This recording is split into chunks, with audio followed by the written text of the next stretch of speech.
Oke guys, behave dulu dikit. Oke, sebentar ya.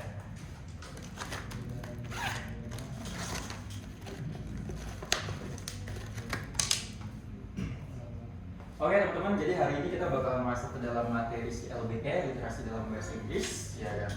Tapi materi sekarang kita bakalan fokus kepada materi selanjutnya. Kalau kemarin kan kita fokus kepada grammar, multi, di mana kita ngebahas tentang bagaimana cara memahami sebuah bacaan tapi versi, ya kan, versi pemahaman konteksnya, isinya, ya kan. Kalau misalkan teman-teman pengen coba lebih dalam lagi, kita kayaknya aku nggak bakalan ngadain di kelas karena bakal menyita waktu kalian. Tapi kalau kalian pengen fokusin ke grammar, karena itu bakal ngebantu banget, nggak cuma buat di UTBK, tapi nanti pas lagi teman-teman udah masuk ke dalam dunia perkuliahan, kalian bakal ada yang namanya TOEFL dan itu kepake banget. Jujur kepake banget. Oke? Dan itu kalian bisa pelajari di sesi klinik kemungkinan. Aman? Aman ya? Makanya hari ini kita bakal fokus kepada materi yang selanjutnya, ya kan, itu adalah materi yang lebih dalam lagi kayak gitu. Kalau yang sebelumnya kan kalian pernah belajar skimming dan scanning. Ya kan? Nah, skimming dan scanning, kalau skimming itu teman-teman masih nggak jauh kira-kira buat dapetin apa? Skim. Aku coba cara sebelah sini dulu ya. Skim. Skimming. Sebelum aku masuk ke dalam materi selanjutnya, karena kita bakal pakai metode membaca yang satunya lagi nih. Skimming, scanning. Ini bukan scamming ya. Scam. Ngebodoh-bodohin orang gitu guys. Skim, scam. Oke, sebelah sini kita lihat skimming. Dia itu ingin mencari yang namanya gagasan utama atau main ideas nih. Ini juga bisa dipakai banget teman-teman buat di mana? Buat di dalam LBI, literasi dalam bahasa Indonesia. Karena kan sama-sama literasi. Tujuan dari literasi adalah kalian memahami informasi secara kontekstual. Apa itu kontekstual? Secara isi nih, kayak gitu. Nah, untuk membaca secara skimming berarti kalian mencari mana gagasan utamanya. Dan kalian tahu kan, di setiap paragraf itu pasti punya satu gagasan utama. Karena di dalam PPU, baik di dalam bahasa Inggris ataupun dalam bahasa Indonesia, dalam bahasa manapun, satu paragraf dikatakan sempurna atau padu karena punya satu gagasan utama. Berarti kalau kalian membaca sebuah gagasan, ya udah tinggal dicari. Membaca sebuah paragraf tinggal dicari aja, pasti punya satu gagasan utama. Dapat? Jadi kalau skimming ini untuk mencari main ideas. Main ideas ada di mana? Ada di kalimat utama. Seperti itu. Bedanya dengan scanning, ya. Scanning ini bedanya apa sih? Scanning kan dari kata scan, ya, artinya adalah beda scan, membaca secara cepat. Makanya kalau misalkan scanning, kalian dituntut untuk bisa membaca secara cepat. Aku gak bakal pakai kata fast, tapi aku pakai kata rapid. Tapi ada bantuannya di belakang. Ada yang tahu maksudnya apa? Rapid itu apa? Rapid itu artinya adalah cepat banget, kayak dengan saking cepatnya kayak cepat banget. Rapid. Tapi kalau rapidly secara cepat jadinya under. Dapat? Berarti kalau misalkan scanning ini sama kayak fastly, secara cepat. Rapid ya rapidly, kayak gitu. Jadi benar secepat itu, ya kan. Dan ketika kalian membaca secara scanning, usahakan, ya kan, kalian harus sudah paham, ya kan, apa yang kalian cari kayak gitu kan. You have to understand what you wanna to find. Jadi kamu harus bisa memahami apa sih yang bakalan kamu cari.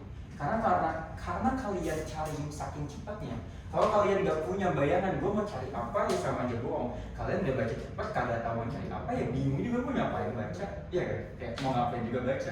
Makanya kalian harus tahu dulu understand kalian tuh lagi nyari apa. To find. Makanya metode yang akan kita pelajari sekarang, metode yang akan kita pakai untuk memahami soal-soal seperti ini, ya kan? Reference, namanya juga facts and opinions, kita bakal pakai metode secara scanning. Kenapa? Karena dia, oh ya satu hal lagi, ini berarti sudah sangat spesifik. Karena kan kita mencari tentang sesuatu kan spesifik. Karena kan kita mencari tentang sesuatu secara cepat, ya kan, makanya kita udah sama mungkin secara spesifik. Kalau misalnya secara umum ya ini berarti main ideas. Dapat ya? Oke, makanya kita belajar masuk ke dalam reference, sinonim, juga facts and opinion.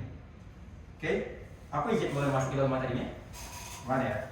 Aku taruh dulu ininya dan aku bakal pakai coret sebelah sini.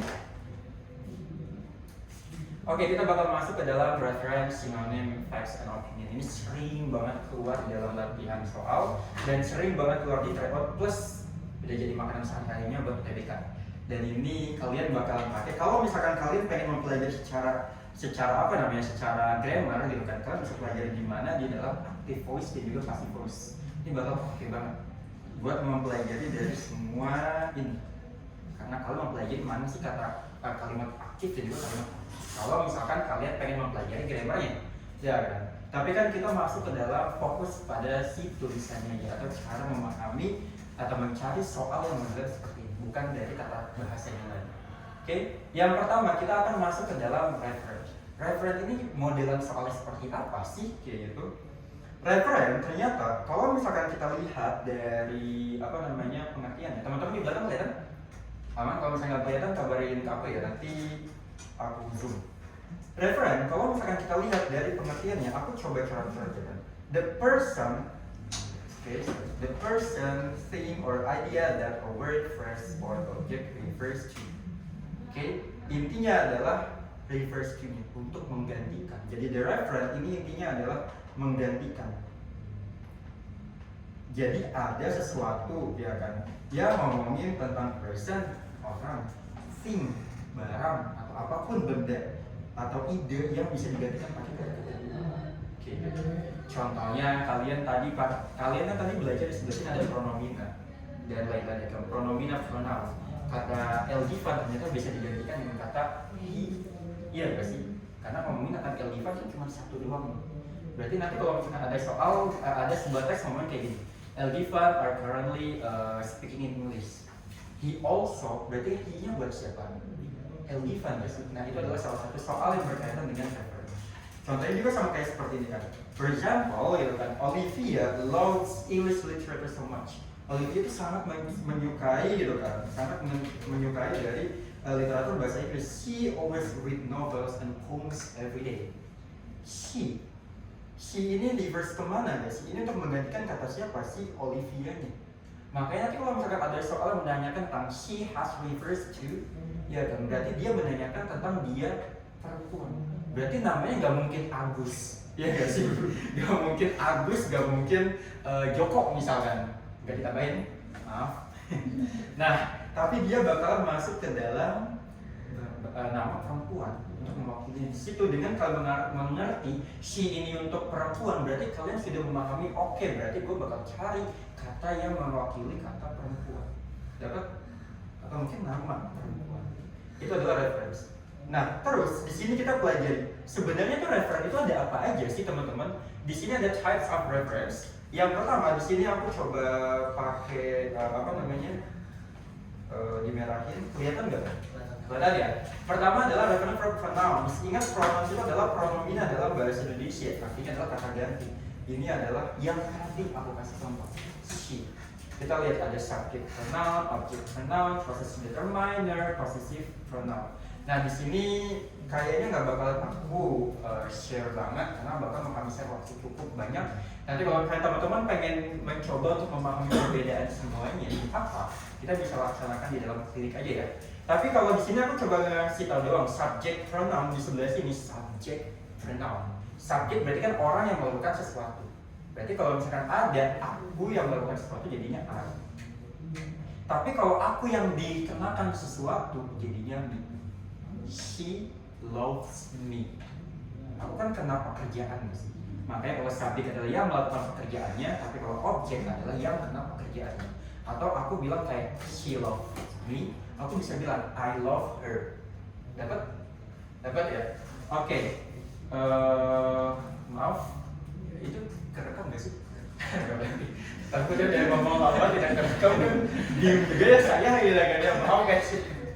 Berapa gitu ya? Oke, kita masuk lagi ke subjek, berarti orang yang melakukan pekerjaan. Ya kan? Itu adalah orang yang melakukan pekerjaan. Kalau objek berarti yang dikenakan pekerjaan.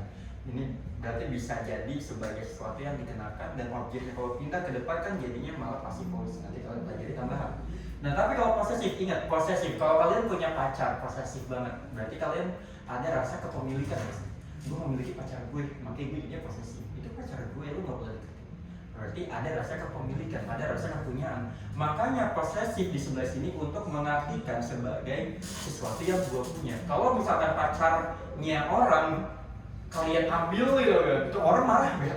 Malah kan kalian ngambil pacar orang gitu kan, atau barang kalian nih yang pacar orang itu terlalu ekstrim gitu kan, barang kalian gitu kan, apa ambil HP kalian pasti kalian marah gak sih? Iya kan, karena apa gitu kan? Karena memang sih posesif ini maksudnya adalah untuk kepemilikan. Posesif determiner kan determinan dalam bahasa Indonesia. Iya kan? Atau mungkin dalam bahasa matematika kan juga ada determinan, berarti kan menentukan, penentuan gitu. Berarti kalau my, berarti apa yang ditentukan? Ada misalkan this is my tablet, berarti aku masih tahu bahwa ini aku memiliki si tablet ini.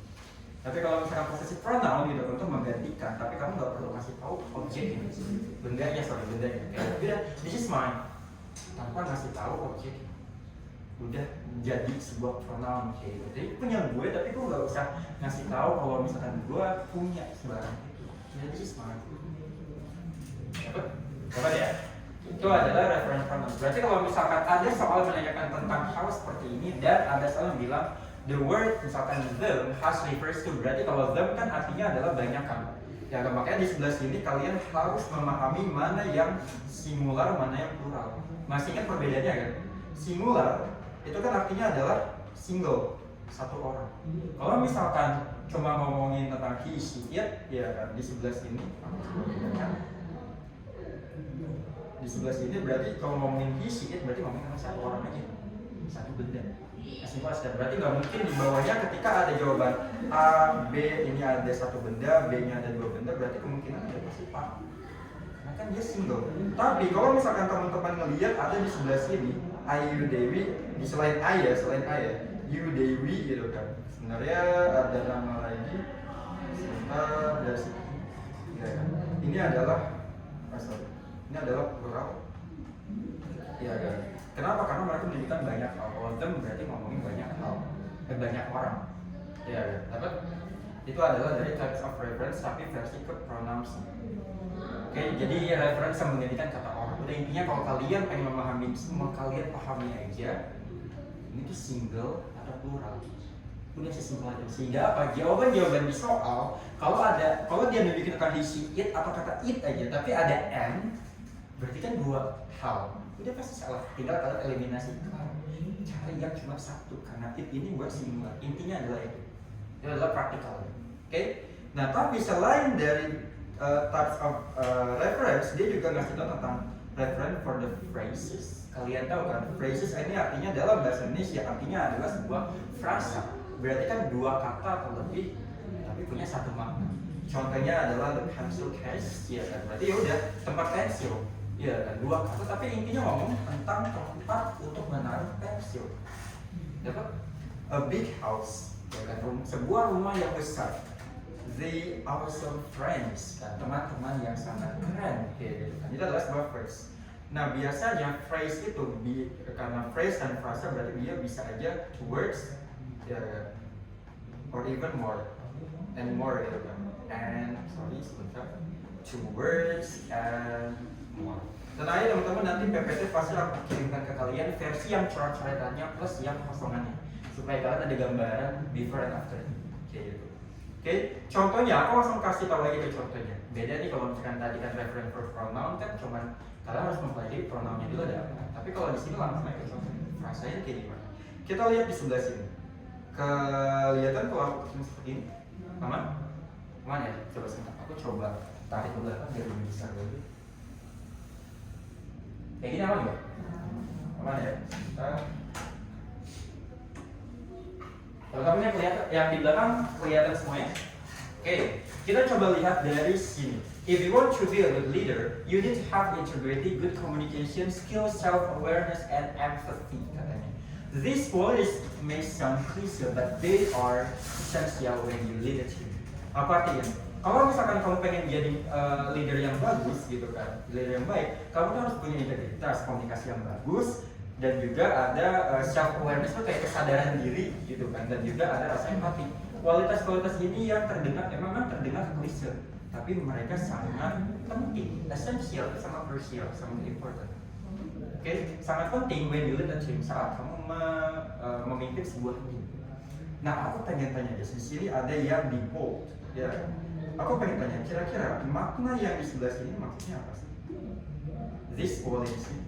Kira-kira this qualities untuk menggantikan kata apa guys? Karena kan reference itu kan untuk menggantikan kata atau untuk menggantikan sebuah frasa. Ini kan frasa nggak sih? Ada dua kata.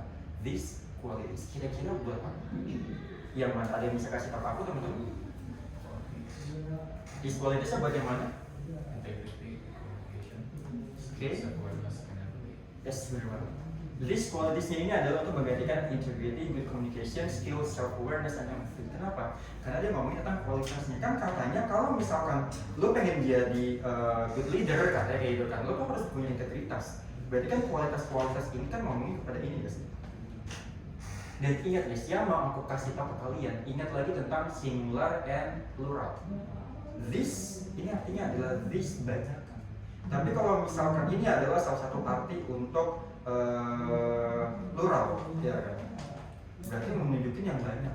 Ada kata this-nya, ada qualities. Tapi kalau misalkan aku ganti jadi this quality, berarti dia ngomongin cuma satu hal aja. Ya kan, bisa jadi kayak gitu. Misalkan yang lainnya nggak ada nih semuanya. Oke, dapat. Makanya kalau this qualities kalian bisa lihat karena this itu buat plural berarti banyak kan semua yang kalian sebut. Tapi kalau this quality nggak ada is-nya, ya kan, nggak ada is yang ininya berarti itu cuma ngomongin satu doang. Nanti kalian bisa sangat membantu, kalian bisa sangat-sangat menggunakan ini gitu kan. Terbantu banget gitu kan dengan kalian membedakan mana yang plural, mana yang singular. Seenggaknya eliminasi lagi nggak sih? Ya kan, itu adalah cara untuk memahami dari soal phrases. Oke, kira-kira sampai sini teman-teman ada yang mau ditanya yang phrasesnya, ya kan? Kata ganti untuk phrases dan juga pronoun ada yang mau ditanya? Aman? Aman ya. Nanti kalau misalnya juga kita bisa lihat soalnya aja sih modelannya kayak gimana sih. Nah, tapi guys, gitu kan? Ini adalah bagaimana cara bisa steps to identify the reference. Ini adalah bagaimana caranya untuk bisa melihat mana sih reference-nya itu. Biasanya guys, kalau misalkan di dalam soal kita masuk ke dalam sebuah soal ujian aja, kayak gitu kan. Tapi aku minta maaf karena di sini belum ada soalnya, cuma ada cek konsep. Tapi nanti aku bakal send ke teman-teman buat latihan soal. Nanti kita bakal bisa bahas bareng. Oke, yang pertama adalah kalian ketika melihat soal ya, kalian bisa lihat find the location of the pronoun of phrase asked in the text. Biasanya sih mereka bakalan dimention dalam questions. Contohnya ada misalkan the word it has refers to bla bla bla bla, kan buka kurung ya kan, buka kurung line 23 atau paragraph 1 udah ada. Dan biasanya di dalam soal dia tuh langsung di bold, ya kan, ditebelin guys. Kayak the word it-nya, berarti nanti pas lagi kalian masih dalam teksnya dia udah ditebelin. Supaya apa? Mempermudah kalian dalam mencari sebenarnya kayak gitu. Tapi kan kalian tetap menggunakan metode scanning gak sih? Mencarinya dia secara cepat. Apa yang mau kalian cari? Ya it-nya. Kalian udah tahu. Dan itu udah spesifik banget gak sih? Karena kalian gak baca semua yang kalian cuma cari it. Tapi kata it-nya ini buat apa gitu kan? Makanya kalian cari find the possible reference. For example, kata contohnya adalah if the ask pronoun is she, the reference will be a female. Okay. Atau kalau misalkan reverse-nya tuh it kayak gitu kan, berarti kemungkinan adalah sebuah thing, benda. Ya sih. Kalau misalkan ngomongin tentang this, THES yang tadi this, dan this quality atau this ideas, berarti dia ngomongin tentang ide, tapi banyak, yaitu adalah ide-ide. Makanya kalian bisa memahami dari sana. Cara memahaminya kayak gimana? Kalian lihat dulu bacaannya ini apa, ya kan? Kalian baca sebelum kalimat sebelumnya, atau mungkin kalimat setelahnya. Tapi kalau menurut aku sih kalian baca kalimat sebelumnya aja sih, buat memahami dia tuh buat apa sih? Karena kata she-nya ini pasti sebelumnya udah di-mention ya sih? Ya kan? Kayak misalkan Elgivan currently using English, fully English kayak gitu kan. He kayak gitu kan. Nah, ini kan setelah aku ngomong, berarti kan kalian mendingan cari ke sebelumnya. Dapat untuk memahami dia ini buat siapa sih? Kayak gitu. Oke, makanya selanjutnya adalah find the referred word in the previous clause or sentence. Jadi kalian bisa mencari kata-katanya di dalam kalimat klausa sebelumnya ataupun kalimat sebelumnya. Ini yang bisa kalian gunakan. Jadi ingat, yang pertama adalah kalian lihat dulu ini si it-nya, buat kemana sih, ada di paragraf mana. Setelah udah ketemu ada di paragraf 1, oke, gue akhirnya cari ke dalam paragraf pertama. Tapi kata it-nya ini buat apa? Oh, tapi kan kita bisa make sense kalau it ini biasanya buat a thing. Tapi cuma satu, udah tinggal kalian cari. Cara-caranya kayak gimana? Baca kalimat sebelum. Ini adalah cara.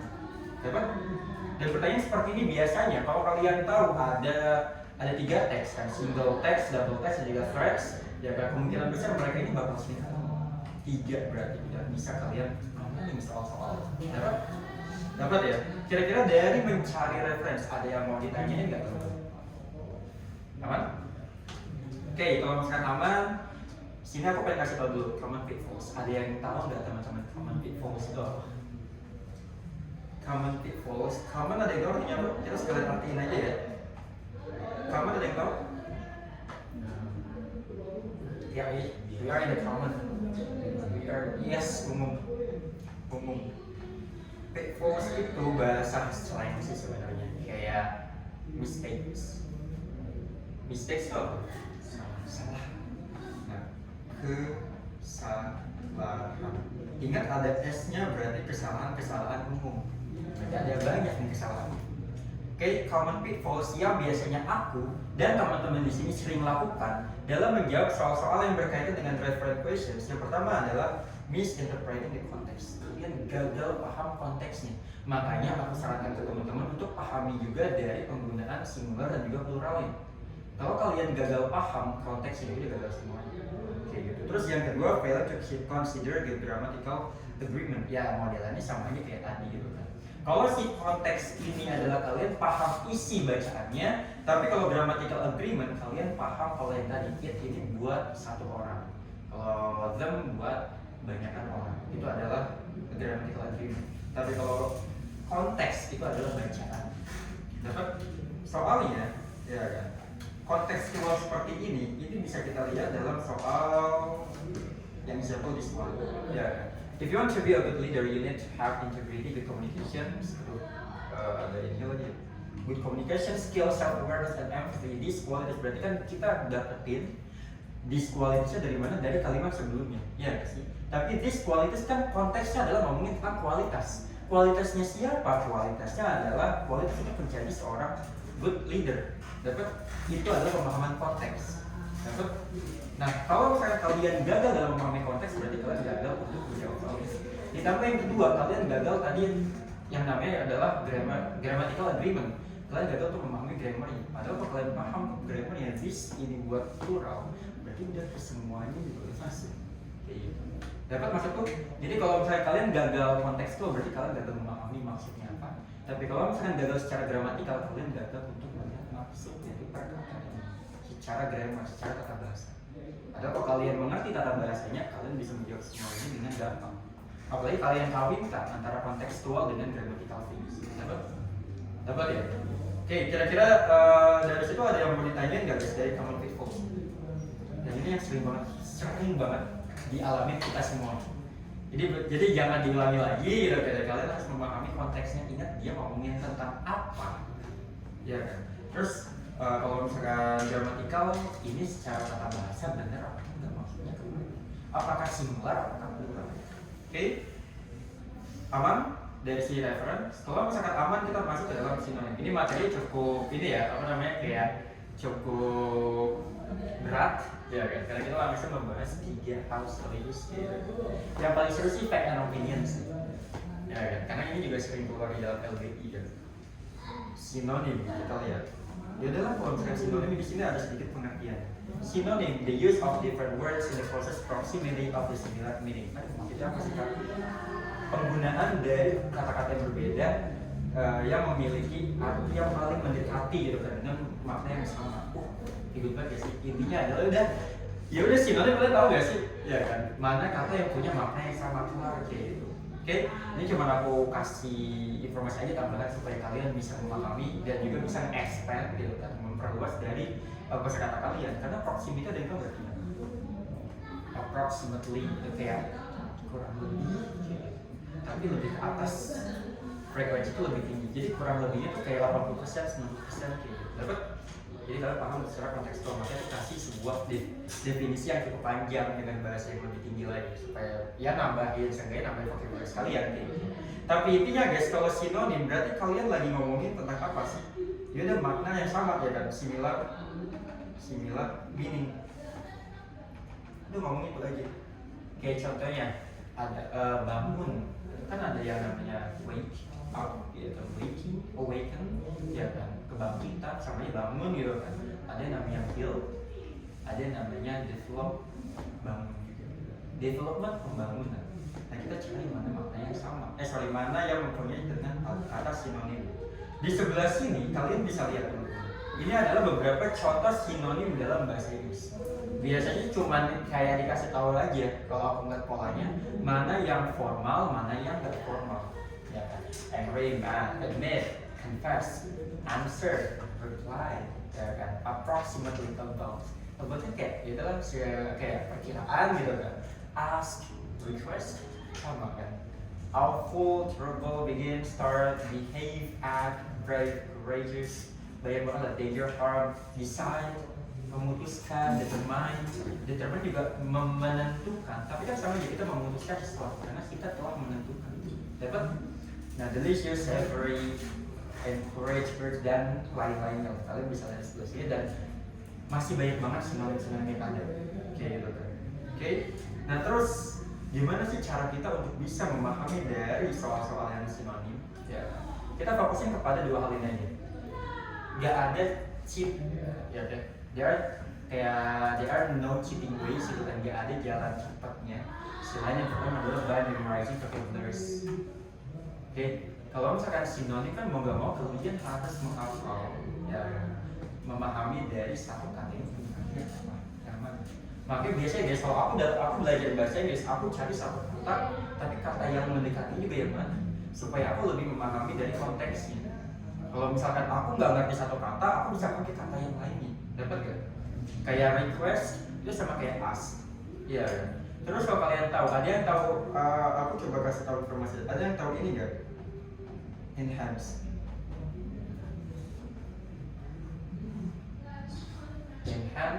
Habis itu instance. Ada yang tahu nggak? Kita cari sinonimnya kira-kira apa? Enhance itu sama kayak gitu, apa? Naik, increase, ya kan? Going up, enhance, ya kan? Meningkatkan. Oke? Tapi kalau instance itu temannya kayak for example. Itu bahasa formalnya adalah for instance. Jadi kalau enhance ini artinya adalah meningkatkan, ya kan? Temannya ada banyak banget, ada increase, ya kan? Ada improve dan teman-teman lainnya lah. Tapi kalau misalkan instance, ya kan? Instance-nya apa? Itu kayak example. Kayak kasih contoh tapi in a formal way di dalam bahasa Inggris yang lebih formal lagi. Ini juga sama lebih formal lagi. Dapat ya? Dan kita mencari padanan kata. Kalau aku biasanya memahami kalau example ada contoh lain nggak sih? Oh ternyata ada contoh lainnya adalah si instance-nya ini guys. Di sebelah sini instance. Makanya dua cara bagaimana cara menjawab soal sinonim. Yang pertama adalah mumpung kalian masih ada waktu, kalian bisa memorize vocabularies. Terus kalian pasti tanya gini, yaudah Kak El, gua kan disuruh kakak buat memahami vocabularies yang banyak. Terus kayak gimana caranya? Kayak gitu kan. Terus gue dapetnya dari mana? Caranya adalah kalian bisa nonton film, ya kan, tapi pakai subtitle Inggris. Itu adalah cara yang paling enak sih menurut aku. Dan kalian tahu aku bisa meningkatkan bahasa Inggris kalau misalkan pakai film. Itu bahasa Inggrisku tuh gak cuma meningkat dari aku punya vocabularies doang, tapi aku juga bisa meningkatkan bagaimana caraku, ya kan, cara berbicaraku yang bisa aku samakan dengan orang Inggris tersebut. Karena kan pasti kalian tahu gak sih yang namanya mirroring bla bla bla gitu kan. Jadi kalian tuh kalian menduplikasi cara orang itu berbicara, ya, dan kalian langsung omongan. Karena kan ketika kalian nonton film pakai bahasa Inggris, terus subtitle juga pakai bahasa Inggris, kalian secara nggak langsung kalian nonton ada visualnya, seolah kalian ada di dalam filmnya, tapi kalian juga baca di bawahnya, which is kalian membaca reading, tapi kalian juga mendengar bagaimana cara mengucapkan kata tersebut, semuanya kalian pakai. Kalau misalnya kalian mau coba cara ngomongnya di post aja, oh berarti cara ngomongin what do you think about me, misalnya what do you think about me, orang Indonesia ngomongnya kayak gini, what do you think about me. Tapi pas lagi aku dengar dia ngomong what do you think about me. Terus kalau misalkan dia ngomongin kayak apa yang lo mau gitu kan, what do you want, gitu kan. Oh ternyata cara ngomongnya adalah what do you want, what you want. Terus pas lagi dia ngomong I don't know, ya kan, aku nggak tahu. Ya dia ngomongnya kayak I don't know. Secepat itu, makanya dalam listening itu agak sedikit sulit. Tapi sehingga kalian bisa memahami dari banyak banget aspek dalam berbahasa. Baca dapat dalam bahasa Inggris, ya kan. Habis itu mendengarkan dapat, memahami bacaannya secara kontekstual karena kalian melihat I don't know berarti gue nggak tahu. Kalaupun kalian nggak ngerti artinya apa, tapi kan kalian melihat visualnya.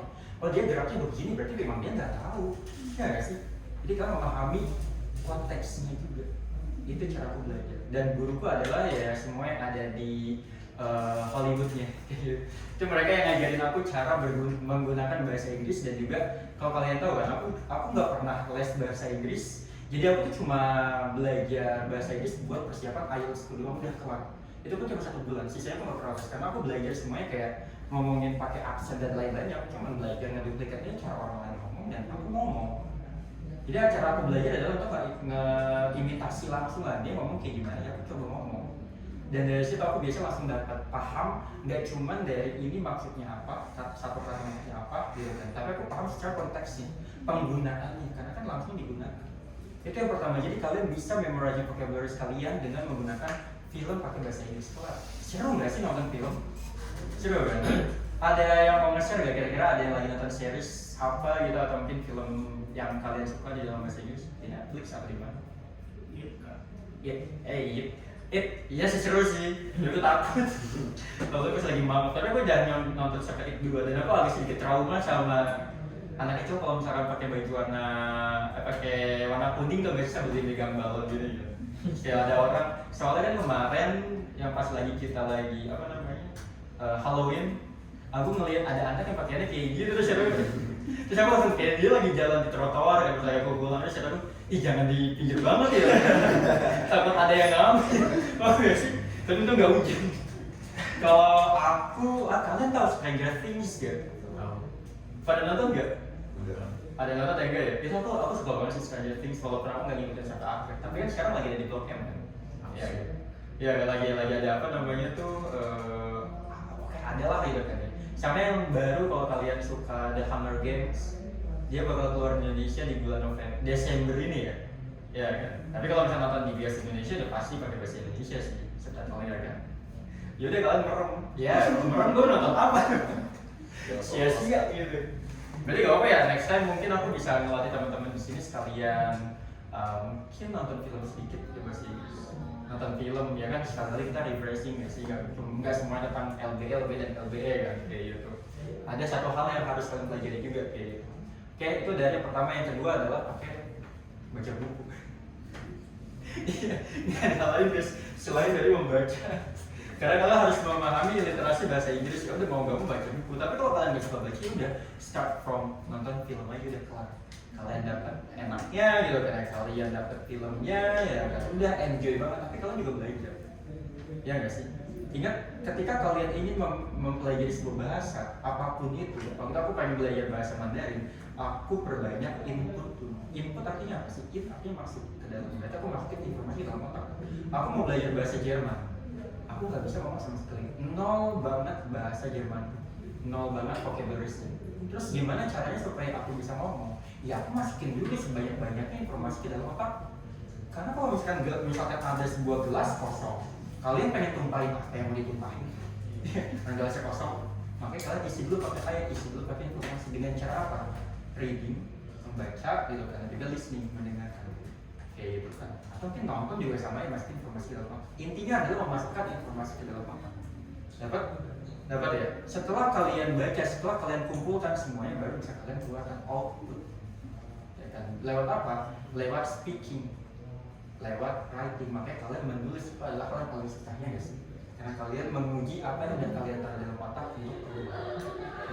Dan makanya by memorizing vocabularies, cara mencari vocabularies dan bisa masukin ke dalam otak ini adalah versi input. Banyakin dulu inputnya kalian supaya nanti kalian bisa was-was aja gampang. Masalah grammar oke, bisa diatur nanti. Yang penting kalian punya isi banyak, ditumpahin juga banyak sih. Itu analoginya, dapat ya. Jadi cara pertama untuk memahami si synonyms adalah memorizing vocabularies. Yang kedua adalah context clues. Kalau konteks clues masih ingat kan, kontekstual berarti isinya, dia mintanya apa, dia maunya apa. Kalau misalkan build itu artinya adalah membangun, ya udah berarti kita cari yang punya makna yang sama kayak membangun juga. Tapi membangun apa? Apakah membangunkan orang di wake up, atau tentang pembangunan secara yang tidak terlihat, development, wake atau build, sama-sama artinya membangun, tapi beda konteks. Ya nggak sih? Makanya kalian harus memahami dari konteksnya, by the context. Cara memahaminya kayak gimana? Baca kalimat sebelum, baca kalimat setelah. Nih kata mau gantiin kata apa? Seandainya nanti kalian bakal memahami, oh ini kata punya tone yang positif nih, apa ini punya tone yang negatif. Di situ aja kalian bisa mengeliminasi mana tone yang positif, mana tone yang negatif. Dapat? Kalau misalnya kalian memahami konteks kata, kalian memahami tone-nya, oh kayak misalkan build membangun, positif gak sih? Ya udah berarti nanti kalian cari, misalkan ada kata build, terus kata build-nya di sebelah sini kalian nggak tahu artinya apa, terus dicari tentang sinonimnya guys. Build aja kan kalau kalian baca ternyata oh kayak ini sedang memberikan sebuah pertumbuhan sesuatu deh, kayak gitu kan, berarti kan positif. Kalian bisa melihat pilihan jawabannya mana yang sama-sama positif. Dapat build kemungkinan kalau good positif gak sih? Tapi apakah sama dengan build, beda gak sih? Tapi seenggaknya itu positif. Atau mungkin kayak ada kontra adalah negatif, tidak setuju. Jadi tinggal mencoba. Jadi kalian bisa mengeliminasi dari konteksnya. Kalian gagal paham artinya sampai kalian dapat ini positif atau negatif, supaya bisa mengeliminasi jawabannya. Dapat ya, tetap aja kalau mengeliminasi jawabannya, tetap kalian harus memorizing lagi ya sih. Balik lagi ke yang pertama, itu cara memahami synonyms. Oke? Nah ini ada beberapa lagi kan. Cara memahaminya adalah the preceding and juga following sentence, yang tadi aku kasih tahu, kalimat sebelum, kalimat setelah. Kalian tahu nggak guys? Di sini aku cuma mau kasih tahu informasi. Preceding ada yang artinya apa? Sebelum. Tapi dulu aku nggak tahu ini preceding itu apa. Dan aku nggak pernah kasih tahu, nggak pernah cari maksud precedingnya apa di dalam Google Translate. Karena aku tahu preceding artinya apa sih? Sebelum. Iya sih. Semua yang ada kata pre artinya adalah sebelum. Oke, kalau the preceding berarti kalimat sebelum. Kan dia ngomongin tentang sentence, berarti ini adalah the preceding, maksudnya adalah kalimat tapi sebelumnya. Kalau misalkan sebelum berarti ada yang mengikuti ya sih. Kalau mengikuti ada di depan, kok apa di belakang? Di belakang kan. Berarti kalau following sentence adalah kalimat yang di belakang. Katanya berbeda nggak sih? Tapi secara konteks maksudnya adalah kalimat depan dan juga kalimat belakang. Dapat? Itu adalah cara memahami secara konteks. Aman? Jadi kalau misalkan yang pertama, di sini cuma dikasih tahu doang artinya ya. Cara memahami dari si LBM untuk mencari sinonim adalah mencari kalimat sebelum dan juga kalimat setelah. Itu cara yang pertama. Tapi guys, aku pengen ngasih tahu doang yang tadi kan. Ini sebelum itu seperti apa sih? Setelah itu seperti apa? Ini adalah cara memahami konteksnya. Dapat nggak maksud? Preceding kita nggak tahu artinya apa, tapi ada kata pre artinya adalah sebelum, berarti kemungkinan sebelum. Karena dia ada di kalimat sentence, karena dia ada kata sentence-nya, berarti ini adalah kalimat sebelum. Kalau following kan mengikuti kan ada di belakang. Oh, berarti ada kalimat yang di belakang. Itu adalah cara memahami secara konteks. Jadi kalian bisa menerka-nerka dari arti yang sesungguhnya. Walaupun kalian nggak tahu arti sebenarnya itu kayak gimana, maaf ya. Kalian nggak ngerti arti sesungguhnya kayak gimana, tapi kalian ngerti konteks ini maksudnya ngomongin apa. Bahkan aku sampai detik ini aku belum tahu ini artinya apa. Tapi kita tahu dari konteks ini dari artinya adalah sebelum nggak sih? Ada kata present. Kayak gitu caranya. Berarti nanti kalau misalkan kalian melihat sebuah sinonim, kalian gagal paham sinonimnya apa, lihat aja kalimat sebelumnya kayak gimana sih sama kalimat setelahnya. Sama kayak kita memahami kalimat ini. Bahkan dia ngasih tahu tips aja aku bisa jadiin sebuah contoh nggak sih?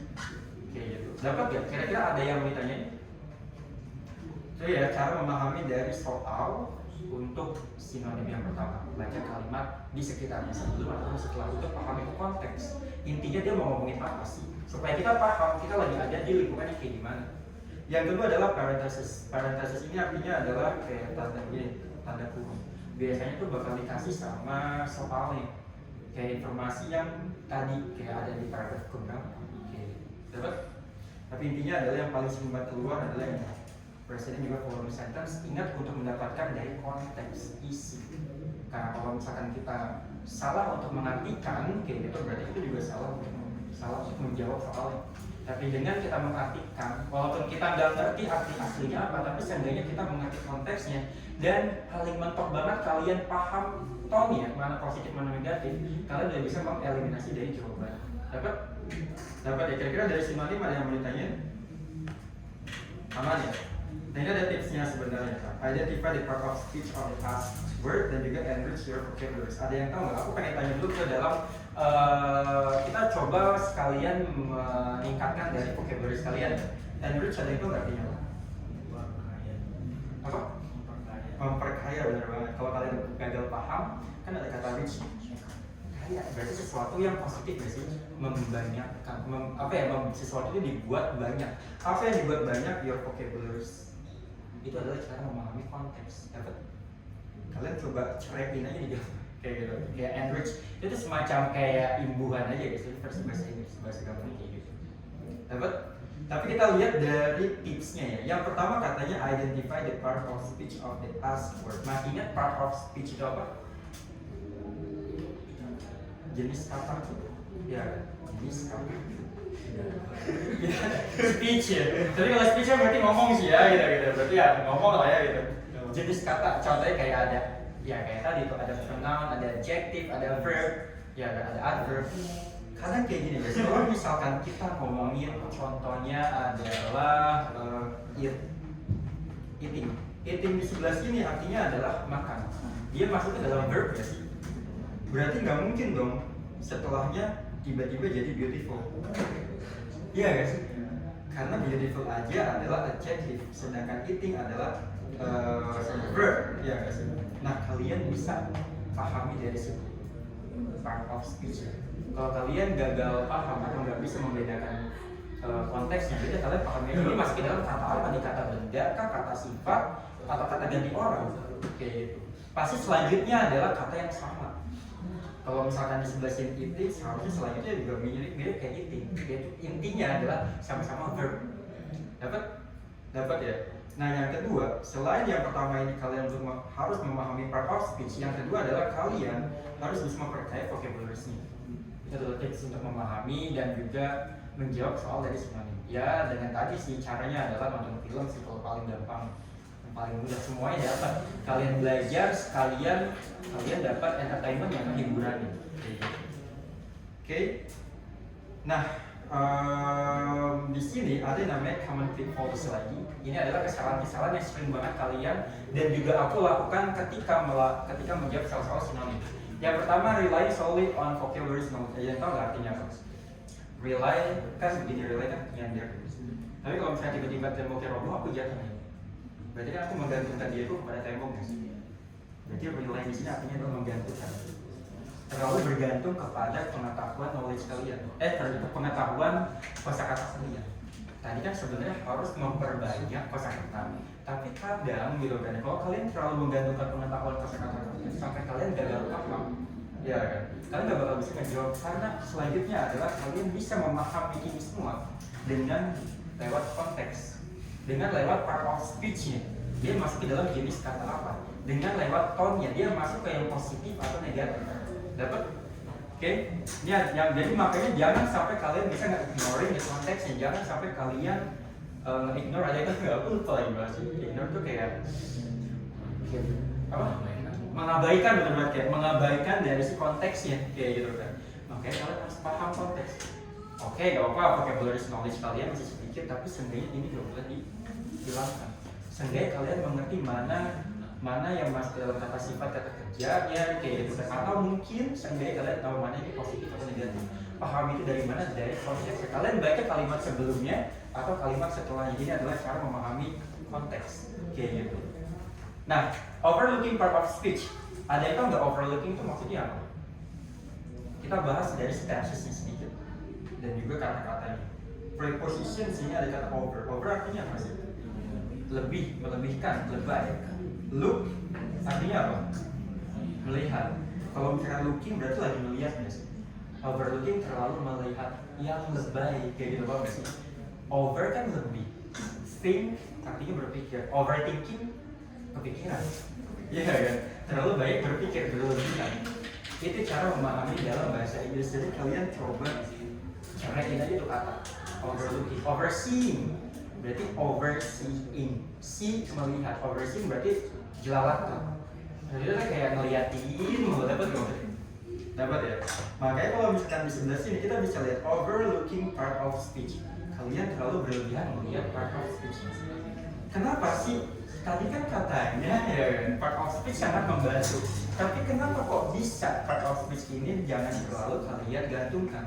Karena ada yang namanya different forms, perbedaan kelas kata. Yang tadinya develop ini adalah noun, tapi ternyata develop ini artinya adalah verb ya kan, membangun.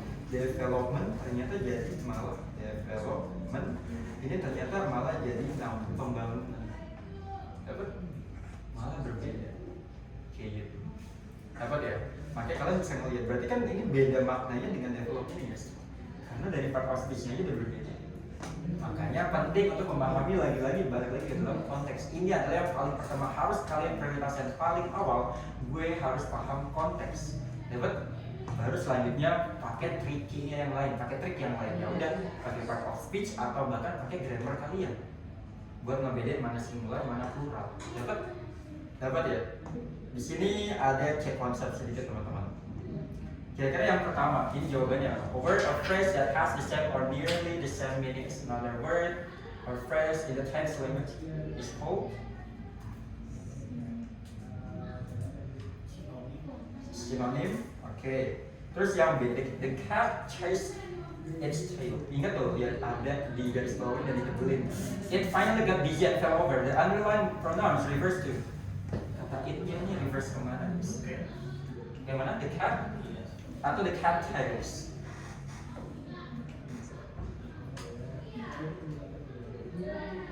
Jawaban, ini baru AB, belum ada CDE.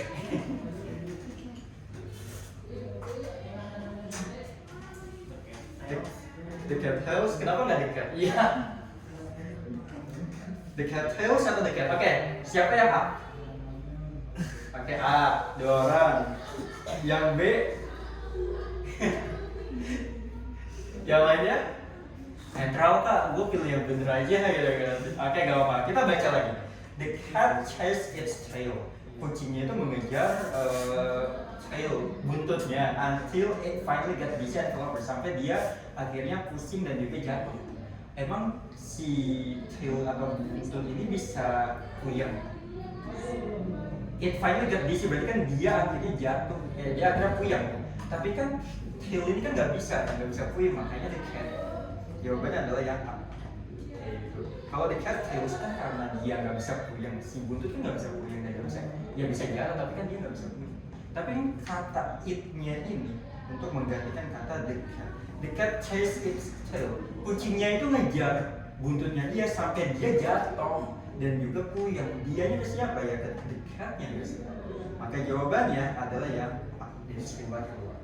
Terus yang tadi yang A, yang nomor 1, a word or phrase that has the same meaning, yaudah same meaning. Ya udah synonym. Kira-kira sampai sini teman-teman ada yang mau ditanyain?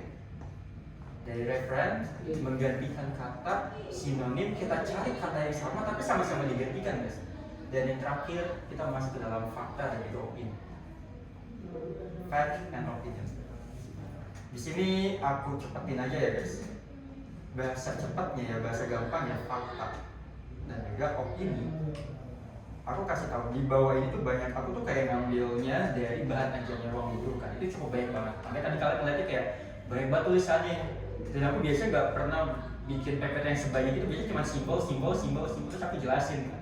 Makanya kalian lihat ke bawah ini tulisannya lebih banyak lagi, jujur kalau nggak percaya nih. Nah tapi di sini aku mau kasih tahu fakta dan juga opini. Ingat fakta dalam bahasa Indonesia ataupun bahasa Inggris, fakta artinya fact biasanya itu tidak dapat diperdebatkan, atau dalam bahasa Inggris adalah undebatable. Jadi nggak bisa didebatin. Debatable. Contohnya kayak gini, matahari terbit dari timur ke barat, mau aku debatin jadi barat ke timur nggak? nggak berani. Saya juga masih banyak dosa ya gitu kan. Nanti dulu gitu. Dan itu adalah fakta. Jadi fakta itu bersifat tidak bisa diperdebatkan. Karena apa? Karena dia udah nyata, udah apa adanya. Dapat, dia udah objektif, udah nyata, kayak udah ada kayak gitu. Makanya kalau kalian di dalam tense, kalian ketika menyatakan sebuah fakta, kalian menggunakan simple present tense untuk menyatakan fakta yang terjadi sekarang dan masih terus-terusan terjadi. Tapi kalau yang fakta yang terjadi di masa lalu, berarti pakainya past tense, keluar. Karena biasa menyatakan sebuah definisi. Kalau definisi berarti udah jadi fakta nggak sih? Itu adalah fakta, udah nggak bisa didebatin lagi. Tapi kalau opinion, dia kebalikannya guys. Dia akan debatable atau bisa diperdebatkan. Dia bisa diperdebatkan guys. Contohnya misalkan tadi aku beli batagor di depan, harganya murah, cuman 200.000. Ya terus saya langsung kayak buset itu murah ya. Jajan lo berapa kak? Gitu kan ya, 200.000 murah timbang batagor 200.000, iya gak sih? Nah tapi kan kata murah di sebelah sini ini adalah opini. Karena apa? Opini itu bisa diperdebatkan. Murah itu menurut aku karena aku anaknya Raffi Ahmad misalkan, kayak gitu kan. Ini murah gitu kan ya. Jangankan batagor, abangnya dia sama gerobaknya bisa gue beli. Ya sih, karena kan anaknya Raffi Ahmad gitu kan. Bisa ditanam sahamnya misalkan kayak gitu. Itu adalah opini. Karena kan kata murah itu bisa diperdebatkan. Ya udah murah menurut lo. Tapi kalau menurut gue kagak. Ya kan? Itu kan beda. Masing-masing orang punya penilaian tersendiri. Makanya sifatnya dari opinion ini adalah subjektif, tergantung dari orang. Dan kalian lihat ada murah, ada mahal. Terus misalkan ceritanya Chris ngelihat ada cewek gitu kan. Ini cewek cakep kayak gitu kan. Nah terus jangan bilang ambil aja gitu kan. Terus itu kan masing-masing punya selera sendiri ya sih. Tapi kan cakep atau cantik atau tidak cantik, misalkan ya jelek lah ya gitu kan, yang jelek maaf ya kan. Jelek di sini kan itu kan kata sifat ya sih, bisa kita lihat kata sifat. Berarti biasanya opini mengandung adjektif, mengandung kata sifat. Kenapa kata sifat? Karena kan kata sifat dia bisa menjelaskan kata ganti orang ataupun bendanya. Dia cantik berarti kan dijelaskan kalau dia ini cantik, punya sifat yang cantik. Tapi kan kata sifat ini kan tergantung dari orang yang mau nggak sih? Iya nggak sih? Ya kan, gue bilang dia cantik, tapi menurut gue kata cantik. Gue bilang ini mahal, tapi menurut gue kata mahal, dia aja. Dapat bisa diperdebatkan. Makanya kalau kalian melihat opinion, ya kan, itu biasanya bisa didebatin. Kalau ada kata sifatnya, berarti coba kalian tanyain. Misalkan ada contoh dalam bahasa Inggris, the handphone is pricey. Pricey kan kata sifat. Itu mungkin pricey menurut dia kali. Tapi tadi gue lihat kayak ada bacaan-bacaan lain, atau kan threads ya. Kayak ada orang lain bilang itu murah, berarti kata sifat. Berarti dia adalah opini dulu. Dapat ya? Karena bisa didebatin. Karena adjektif itu bisa didebatin. Tapi kalau fakta ya tidak jadi apa yang mau didebatin, bakal kalah gitu. Itu inti. Dan kita sudah merangkum semua ini. Banyak banget guys. Sebanyak ini guys kayak gitu. Tapi guys di sebelah sini aku pengen ngasih tahu. Ini adalah perbedaan antara fakta dan juga opini dalam bahasa Indonesia. Sebentar. Kalau kayak gini kelihatan nggak? Fact. Nah opinion. Ya kan. Dogs are mammals. Dogs anjing gitu kan. Enggak, aku nggak mau ngatain siapa-siapa ya. Anjing adalah mamalia kayak gitu kan. Maksudnya fakta benar guys kalau anjing mamalia karena dia adalah hewan yang menyusui. Tapi kalau dogs are the best mammals, anjing adalah mamalia yang paling bagus. Best ini adalah yang terbaik kan, itu menurut lo doang kali yang terbaik. Menurut lo kagak. Ya guys, menurut lo misalkan lo suka kucing. Jadi menurut lo kucing yang bagus. Dapat karena ternyata best di sebelah sini bisa diperdebatkan. Ingat berarti kuncinya adalah mana yang bisa diperdebatkan, mana yang tidak bisa diperdebatkan. The pizza has pepperoni and the mushroom as a toppings. Pizzanya punya pepperoni dan juga jamur sebagai toppingsnya. Udah itu kan fakta. Memang ada di sana tersimpan ada pizza bulat nih, ada pepperoni sama mushroomnya. Tapi yang kedua, the pizza tastes delicious. Ada kata delicious. Ya kan. Terus and the crust perfectly crispy. Ya menurut gue nggak suka, gue nggak suka curse itu kayak yang samping-sampingnya gitu kan. Gue nggak suka jadi nggak crispy juga. Orang nggak suka. Itu kan bisa ya nggak sih? The laptop is too pricey, ada bisa murah. Tapi kalau misalnya the laptop has a GB RAM dan juga 256 GB SSD storage, itu kan fakta memang tuh laptop ada. Nah terus guys, kalau misalkan aku ngasih tahu seperti ini, mana ya? Sebentar. Tadi ada sebuah, oke. Kalau ini apa? Aku taruh di atas ya, soalnya di atasnya diketahui jawaban. I think having 500 cats is a good idea. Ini adalah opini atau fakta? Opini? Kenapa opini? Good idea. Soalnya kayak gini guys, kebanyakan dari kita ngomongin fakta biasanya kalau fakta tuh selalu ada angka. Ini ada angka nggak sih?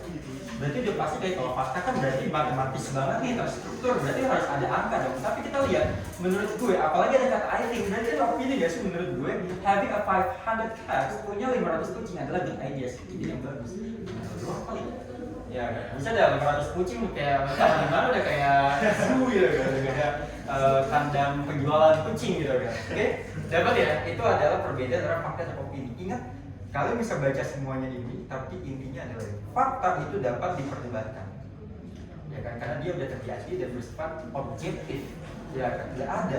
Tapi kalau misalkan opini, dia tidak fakta adalah tidak dapat diperdebatkan, maaf ya, karena dia sudah bersifat objektif, ya kan? Tapi kalau misalkan opini, dia bisa diperdebatkan karena mengandung kata sifat. Sedangkan kata sifat, ya kan?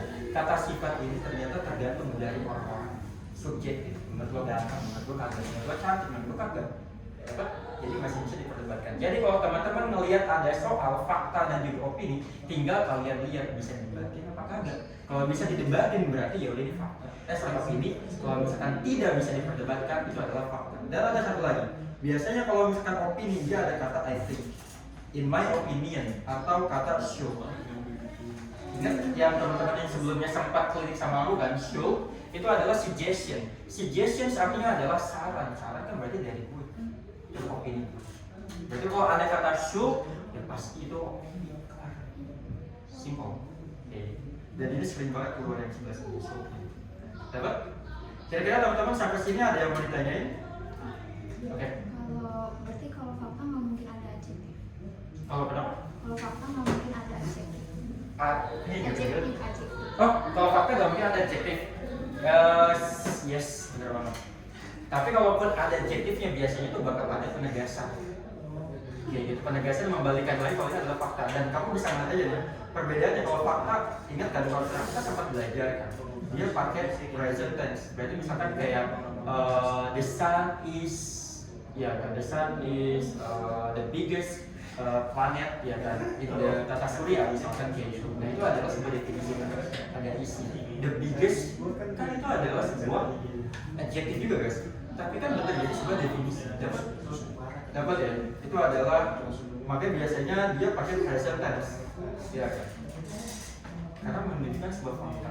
Kalau fakta yang sekarang dan masih terjadi present tense. Kalau fakta yang zaman dulu itu seperti past tense. Contohnya adalah the sun was the biggest planet in the world misalkan. The sun was, berarti kan emang pernah di sunnya itu pernah jadi planet yang paling besar di tata surya. Tapi pernah itu udah terjadi di masa lalu. Ya kan? Fakta kan? Jadi sekarang bukan si sun lagi, misalkan. Dapat ya? Oke, kira-kira ada yang mau ditanya lagi? Thank you ya, tadi udah kasih tahu informasi lain. Ada lagi mau ditanya teman-teman? Kalau aman di bawah ada konsep doang sih sedikit. Ini gampang banget sih, nanti juga kalian bisa langsung cetak dapat. Ini masuk semua ya? Ya oke. Kalau nggak ada coba. Nah ini coba. Ini mah cuma cek konsep. These are the characters of opinions except. Ini adalah karakter dari opini. Soalnya yang mana? Gimana? Gak ketahuan jawabannya kayak langsung deh. Sorry. Jawabannya adalah ini gak sih? Undebatable. Ya kenapa? Karena kan kalau misalnya opini itu ya pasti bisa diperdebatkan. Sedangkan yang pertama, it represents a perception about something Ini menceritakan, menggambarkan tentang persepsi. Persepsi adalah gambaran dari siapa? Dari seseorang. Ya, contohnya pakai adjektif, kata sifat. Itu adalah gambaran sifat dari seseorang atau sebuah benda. Atau it's based on personal view, berarti dia berdasarkan dari subjektif kita, pandangan kita sendiri. Tapi kalau misalkan it's undebatable, ini adalah bentuk dari fact atau fakta. Dapat? Ada yang mau ditanyain nggak teman-teman sampai sini? Aman? Kalau misalkan aman, aku mau offin dulu. Udah ya. Capek saya.